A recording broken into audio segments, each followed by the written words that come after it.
விஷ்ணுகுப்தர் கிட்ட போய் நான் சங்கட நிவர்த்தி யாகம்னு சொல்லி ஒன்று பண்ண போகிறேன். அதுக்கு உங்களால் தான் எனக்கு உதவி பண்ண முடியும். நீங்கள் அந்த பூஜையில் கலந்துக்கிட்டீங்கன்னா இந்த யாகம் நல்லபடியாக நடக்கும். இது நடந்ததுன்னா இந்த உலகத்தில் இருக்கிற எல்லாருமே சங்கடம் இல்லாமல் சந்தோஷமாக வாழ்வாங்கன்னு சொல்லி சொல்கிறாரு.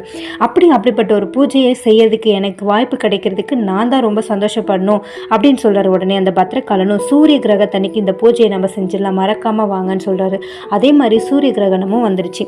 அப்போ விஷ்ணுகுப்தரும் அந்த பூஜையை செய்யறதுக்காக பத்திரகாலனை நோக்கி போறாரு. அந்த பத்திரகாலன் ஒரு தண்ணிக்கு நடுவில் ஒரு பாறைக்கு மேலே உட்காந்து பூஜைக்கான எல்லா வேலையுமே ரெடி பண்ணி வச்சுட்டாரு. அப்போ விஷ்ணுகுப்தர் தண்ணிக்கு அந்தாண்ட நின்றுட்டு எப்படி இந்த தண்ணியில் போகிறதுன்னு யோசிச்சுட்டு இருக்கும்போது, நீ இந்த பூஜையை பண்ணுறதுக்கு இந்த தண்ணி உனக்கு தடங்களாகவே இருக்காது, நீ தாண்டி வான்னு சொல்கிறாரு. அதே மாதிரி விஷ்ணுகுப்தரும் அதை தாண்டி அவர்கிட்ட போய் உட்காந்து பூஜையை பண்ண ஆரம்பிக்கிறாரு. பூஜையை பண்ண ஆரம்பிச்சதுக்கு அப்புறம் தான் பத்திரகாலன் நிறைய மந்திரங்களை சொல்லிட்டு இருக்காரு. இந்த விஷ்ணுகுப்தருக்கு இந்த மந்திரங்கள் சிலது தெரிஞ்சதாக இருந்தது. அதனால் அவர் கண்டுபிடிச்சிட்டாரு.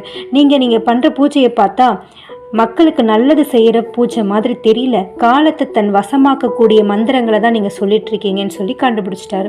உடனே இந்த பத்திரகாலனுக்கு, ஆமாம் நான் காலத்தை வசம் பண்ணுற பூஜையை தான் செய்கிறேன், அதுக்கு உன்னோட உதவி எனக்கு கண்டிப்பாக வரணும், இந்த பூஜையை கண்டிப்பாக செய்யணும்னு சொல்லிட்டு அவரோட உண்மையான முகத்தை காட்ட ஆரம்பிச்சிட்டாரு. ஆனால் நம்ம விஷ்ணுகுப்தரோ கண்டிப்பாக இந்த பூஜையை நான் செய்யவே மாட்டேன்னு எவ்வளோ தடுத்து பார்த்தோம், அவரால் ஒன்றுமே பண்ண முடியல. இதுக்கப்புறம் என்ன நடந்ததுன்னு தெரிஞ்சுக்கணுமா? கீழே கொடுத்துருக்க லிங்கை கிளிக் பண்ணி பாருங்கள்.